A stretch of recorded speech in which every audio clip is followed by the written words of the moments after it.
Welcome back to the Deep Dive. This is where we take the sources you're curious about, pull them apart, and find the insights that, well, you probably weren't expecting. And today, we're doing a deep dive into spiritual philosophy.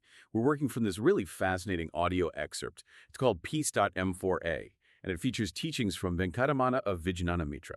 And it puts forward this completely counterintuitive idea about the path to self-knowledge, or what's called ātma-jñāna. So our mission today is to unpack why this journey toward inner peace isn't this gentle, quiet walk in the park. According to this source, the path is deliberately hard. It's a dynamic, constant test. We're going to figure out why getting calmer means you've just signed up for a much harder exam. And that's the part that flips everything on its head, right? Most people, when they start a spiritual practice, they imagine that as they get calmer inside, their life is going to get easier on the outside. But what this source material suggests is the complete opposite. The entire spiritual path, the Adhyatmika sadhana, it's structured like an examination that gets harder the moment you start to do well.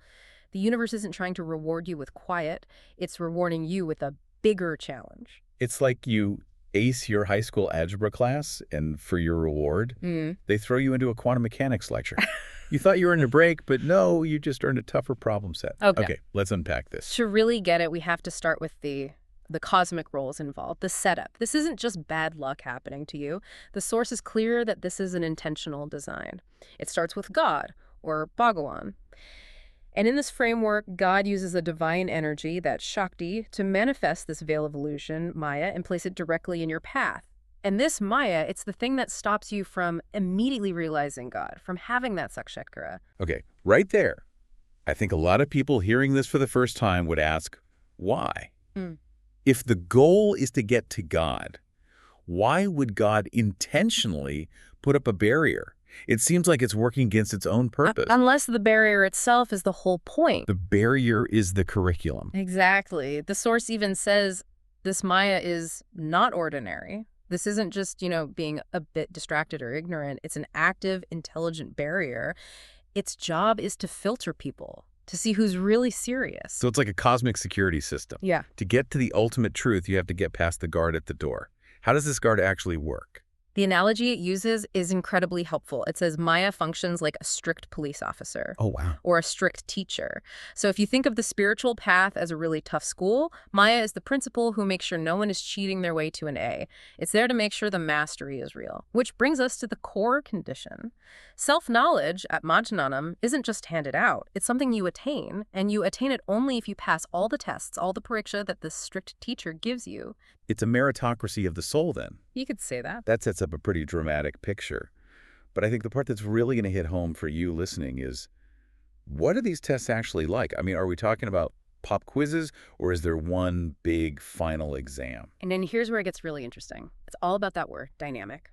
The source says that nature, prakriti, which is acting as Maya, it just doesn't let up. It's relentless. The tests are always being adjusted to your current level. They're not static. Okay, hold on, because that's huge. Dynamically, usually we think if you master something, life gets easier. You've earned a bit of a break. This is saying the exact opposite. Precisely. Let's use the specific examples from the source because they make it so clear. First, the test of patience, sahanam. So let's say you've been working on yourself, you're not getting so frustrated anymore, you've really increased your patience. What happens next? You get a break. No. Nature, through Maya, doesn't give you a break. The source says the test will now become even stronger, more demanding. If yesterday you were tested by someone cutting you off in traffic, today you're going to be tested by a deep personal betrayal that's designed specifically to find the new limit of your patience. So if I build up my patience from a level 50 to a level 75, Maya just recalibrates and hits me with a level 100 problem. It's a constant upward pressure. How does anyone keep going if the only reward for getting stronger is a heavier weight to lift? I think that's the whole point. It's designed to create that friction. It forces you to distinguish between real internal stability and just, feeling calm because everything's going your way. And the second example is even more, aggressive. It's about calmness, Shantam. Right. The thing that so many people are looking for. And the source tells us, if you manage to achieve a deep state of calm, nature basically goes on the attack. It says it will use all possible avenues, all doors, to specifically provoke anger, kopem. It will actively search for the thing most likely to shatter that peace you worked so hard for. That reframes everything. When we lose our temper, we see it as a personal failure. But according to this, it's not just a failure. It might be evidence that you are being tested.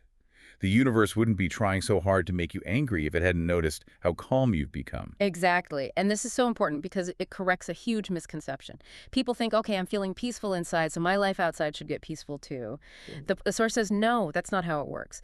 The pests beyond the level of peace you've reached will keep coming, not in spite of your progress, but because of it. So if your life suddenly feels like a tidal wave of problems, it might not be a setback. It could actually be a promotion to a harder class. Okay, but I have to play devil's advocate here for a second. Yeah. For you listening, how is this any different from just plain old bad luck? How do we know it's an intentional test from Maya and not just, life being chaotic and random? That's a fair question. I think the difference is in the calibration, the intentionality of it. Random bad luck feels arbitrary.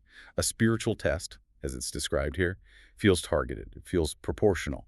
If the external challenge perfectly matches your new internal strength and it reliably gets stronger as you get stronger, that suggests a system, not chaos. The tests are defined by how they target your strongest point. So the constant recalibration is the giveaway. It is. If you find you have to put in a massive amount of effort just to maintain the same level of calm that came easily last month, that's a sign. That's the dynamic test in action. Right. It's not about getting to a place where challenges stop. It's about getting so stable that the universe has to keep inventing bigger and bigger challenges just to see if it can knock you over. So what does this all mean for someone who's actually trying to live this way? If getting better just means harder tests, what's the end game here?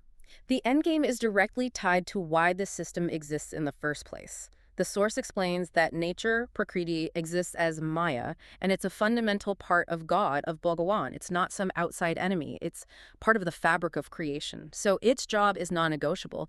It has to test the seeker relentlessly to make sure that when realization happens, it's absolute, unshakable. So for you listening, the practical shift is huge. You stop asking, why is this happening to me? You start asking, what skill is this particular test designed to build in me? You shift all your energy from fixing the outside world to perfecting your internal response. Absolutely, and that's where success comes from. True realization, the source says, is only achieved when you understand this mechanism, the Maya system, and you just keep moving forward no matter what it throws at you. The metric for success is simply stability under pressure. And what are the rewards for that? If it's not an easier life, what do you actually get?